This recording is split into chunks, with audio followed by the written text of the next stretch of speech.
He called himself Prophet Elijah, but fell from grace and died unnoticed.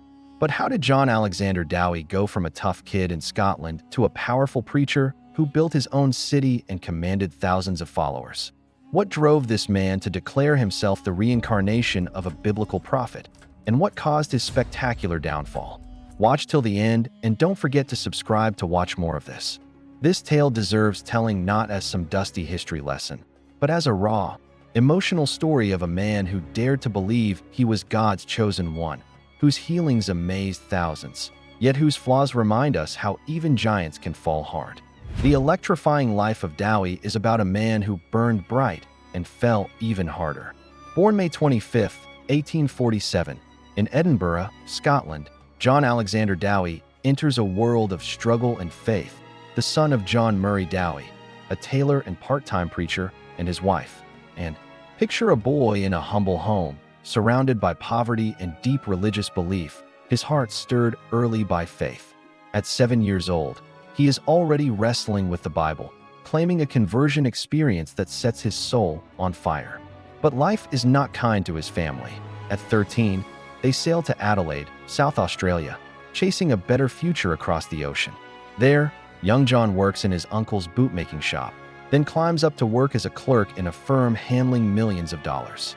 You can feel the hustle in his bones, a kid grinding to help his family survive, yet his heart is somewhere else, called to something much bigger. By 21, he is back in Edinburgh, studying theology at the Free Church School, fueled by a burning hunger for God's work. It is thrilling to imagine his ambition, that spark of destiny driving him across oceans and continents. In 1872, ordained as a congregational minister, Dowie takes his first pulpit at Alma, South Australia. He is 25 years old, fiery in spirit, and married to his cousin Jane in 1876. Starting a family that brings both deep joy and terrible sorrow. 3 children are born, but 2 die young, a grief that cuts like a knife through their hearts. Your heart can ache thinking of them, losing little Jeannie and Esther, yet Dowie channels that pain into even more passionate preaching. His early years are marked by fearless boldness. He campaigns hard against alcohol and tobacco, joining the Total Abstinence Society, following his father's passionate cause.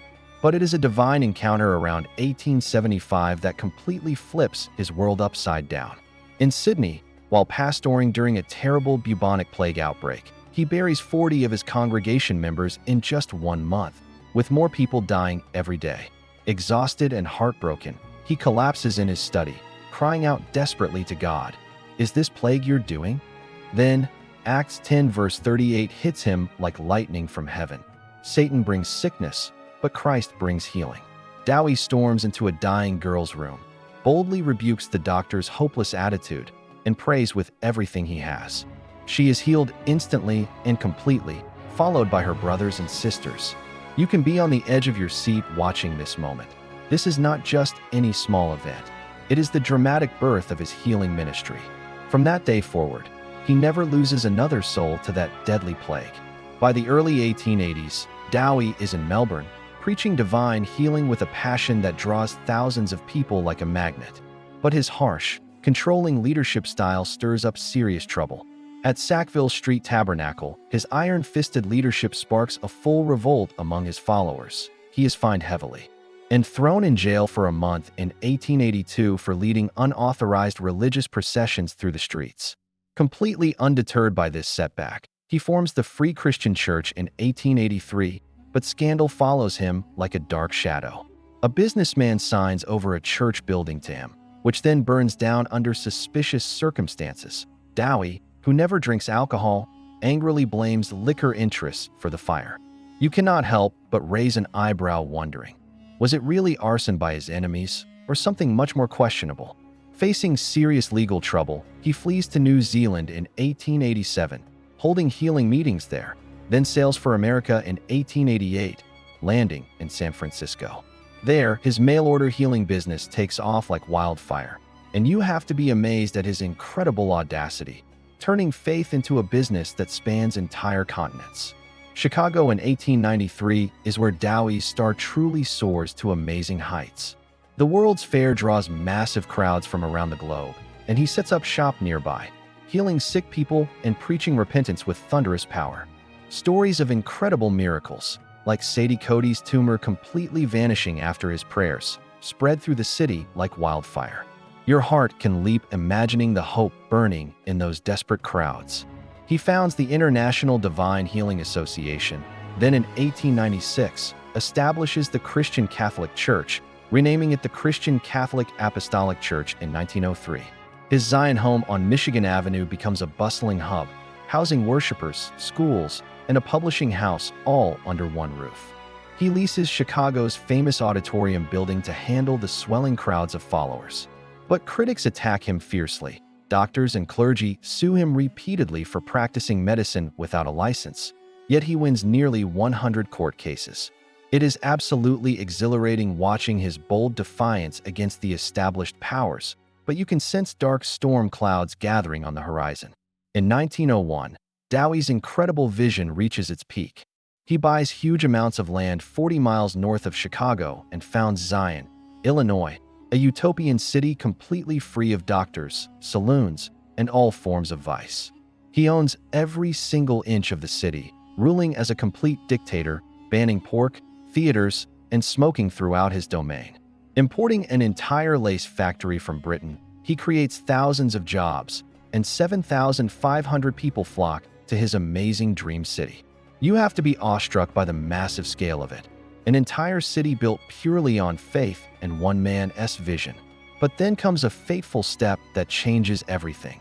In 1901, he declares himself Elijah the Restorer, claiming direct divine authority to prepare the world for Christ's return. Your stomach can twist watching this moment. This is exactly where dangerous pride creeps in like poison. His lavish, expensive trips to New York in 1903 to convert the entire city and to Mexico for a Zion Paradise plantation drained the community's funds like water through a sieve. Dark whispers of polygamy and serious financial mismanagement swirl around him like vultures, and you can feel the terrible weight of his unraveling beginning. The fall comes swiftly and brutally. In 1905, a massive stroke paralyzes him right in the middle of a speech, silencing his once thunderous voice forever. His trusted deputy, Wilbur Voliva, stages a complete coup, publicly exposing Dowie's alleged embezzlement of $2.5 million and spreading rumors of a lustful life and secret alcoholism. His devoted followers desert him in droves. Zion fractures into pieces. The betrayal stings your heart deeply. How could such a powerful ministry end like this? On March 9, 1907, at only 59 years old, Dowie dies in Shiloh House, Zion, surrounded by just a tiny, dwindling band of loyal followers, his grand dreams lying in complete tatters around him.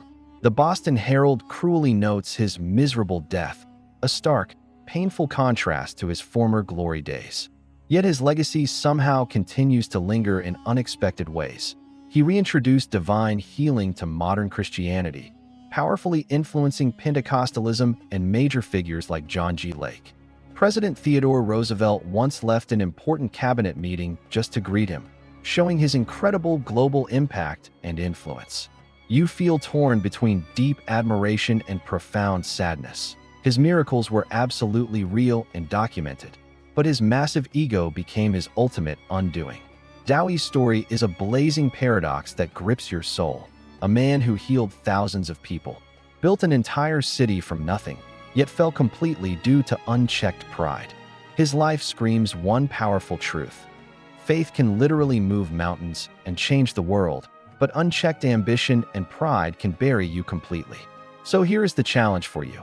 Chase your God-given dreams with everything you have got, but always stay humble and teachable. Find a cause that sets your soul completely on fire. Help hurting people.